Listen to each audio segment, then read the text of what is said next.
Memo আমরা দেখাইছি, দেখেন অনেক মেমো দেখা হয়েছে, যে কাগজপত্র অনেক কিছু দেখা হয়েছে। স্যাররা যা চাইতেছে, ডিমান্ড করতেছে, সব কিছু এখন সময় লাগবে এগুলাকে। ফিক্সড প্রাইস করে করেন না, ফিক্সড প্রাইস করলে তো হবে না, ফিক্সড প্রাইসের অনেক ভেজাল আছে। তাহলে ওটা বেজাল থাকলে আপনি এটা মার্কেটিংটা একটু সমতে রাখেন। এগুলা এই যে এখন ওনারা আসছে, এগুলো নিয়ে কথা বলতে হবে, বুঝতে হবে, কিন্তু বার্গেনিং তো সিস্টেমটা ভালো।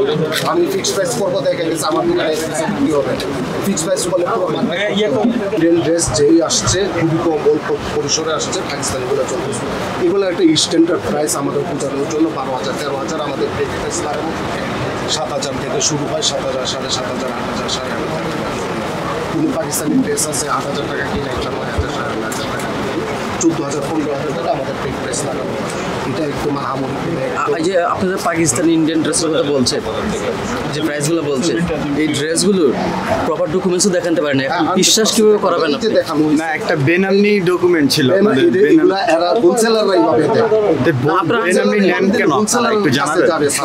ঠিক আছে, হোলসেলারের কাছে যাবে, আপনারা দেন না কেন? আমরা খুচরা সাফারার হইতেছি। এই যে আপনি আরো দোকানে যান, দেখবেন একই সিস্টেম, একই পেপার সামনে। এরা এইভাবে দেয়। এরা বাইরে থেকে বিদেশ থেকে কিভাবে ড্রেসগুলো এরার অরিজিনাল প্রাইস কিন্তু কত ডলার কিনে, যেমন 24 কত ডলার কিন্তু ডলারের হিসাব ওরা বাংলায় মানে করে কনভার্ট করে তারপর ওরা আমাদেরকে এই যে স্যারের যেটা আমি দেখেন হোয়াটসঅ্যাপে, এটা আমাদেরকে দেয়।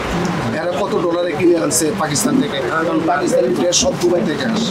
ঠিক আছে, দুবাই থেকে আসে, ওনারা দুবাই থেকে কিভাবে আনছে, কত ডলার আনছে, এটা কোনো হোলসেলার। আমি যদি দুবাই থেকে ড্রেস আনবে, তাহলে আমিও দিব না, এটা কোনো পার্টিরে দিব না যে আমি কত ডলারে কিনে আনছি, এটাও কিন্তু বুঝতে হবে।